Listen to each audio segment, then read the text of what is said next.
Mag-ingat sa mga organisasyong ito, Kabataang Makabayan, Makabayang Kilusan ng Bagong Kababaihan, Katipunan ng Samahan ng mga Manggagawa, Cordillera People's Democratic Front, Revolutionary Council of Trade Unions, Katipunan ng mga Gurong Makabayan, Christians for National Liberations, Revolutionary Organization of Lumad, Moro Resistance Liberation Organization, Liga ng Agham para sa Bayan, Makabayang Samahang Pangkalusugan, Pambansang Katipunan ng mga Magbubuhid, Lupon ng mga Manananggol para sa Bayan, Artista at Manunulat ng Sambayanan, Makabayang Kawaning Pilipino, Revolutionary Organization of Overseas Filipinos and their families, sa bisa ng Anti-Terrorism Council Resolution No. 28 of 2022.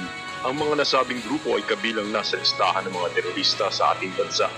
Matapos ang masusing investigasyon at makitaan ng sapat na ebidensya na ang mga ito ay mga organisasyon sa ilalim ng teroristang CPP, NPA, NDF.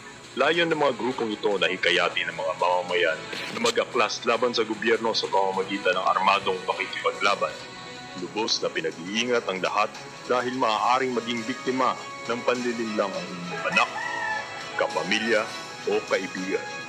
Anumang asosasyon sa mga teroristang ito ay maglalagay sa inyo sa kapahamakan.